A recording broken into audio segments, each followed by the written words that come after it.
这家店能让我们吃这么多年，还是有原因的。嗨，大家好，我是白先生。对啊，就我们在离黄陂路这一块呢，是很多本地朋友和外地朋友都喜欢来的地方，有很多咖啡店，也有很多美食。今天呢，就来吃一家我们常吃的店。他们家我们吃了很多次了，基本上大大小小的菜我们都吃过。今天给大家录的话，那我们还是点我们常吃的那几个：番茄鱼、一个骨头、一个牛蛙，这3个啊是我们每次必须吃的。再点一个青菜就可以了。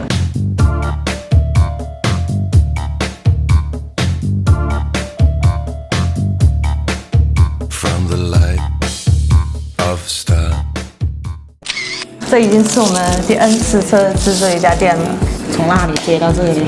对，他们家最早是在容科天成开的，这大头带我们去的吧？嗯，这个牛骨头就是它一上那个香味，哇，那真的是扑面而来。这个辣度我可以，麻辣的，里面的辣椒还有花椒很多，它这个也是掉了一点糖的，风味也是带一点甜。 你吸一口，它那个椒麻味特别提升。好喜欢吃那个骨头上面的筋子部分，麻的程度大于辣的程度，而且它的孜然粉和辣椒粉也不会夺味，肉吃的蛮香的。这道菜还是那么好吃。我记得以前它里面的那些辣椒什么的，我们都还会打包带走，去炒菜用。就是如果你喜欢吃麻辣的话，这一道菜就是必须要点的。这一道菜也是老店的时候我们就经常吃了，就吃个牛啊。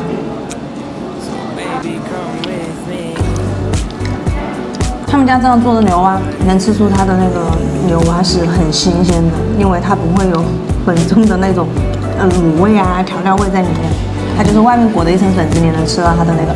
它这一道菜其实跟这个菜的味道很像，它都是麻辣甜的那种。但这个炸过以后，外面就很脆，然后里面肉就是很多汁，它里面还有一些配菜，香菇，还有藕。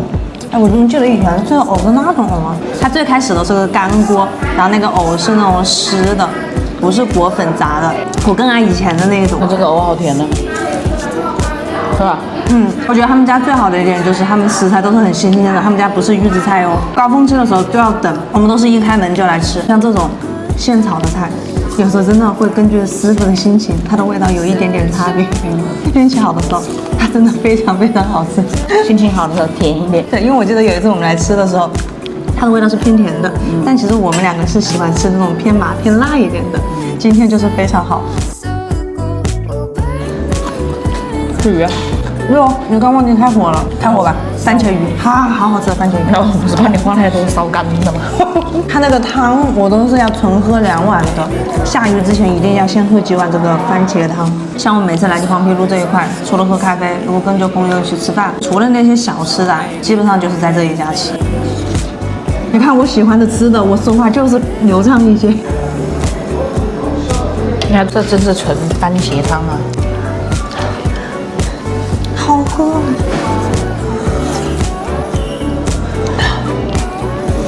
我觉得这一锅甜比酸大一些。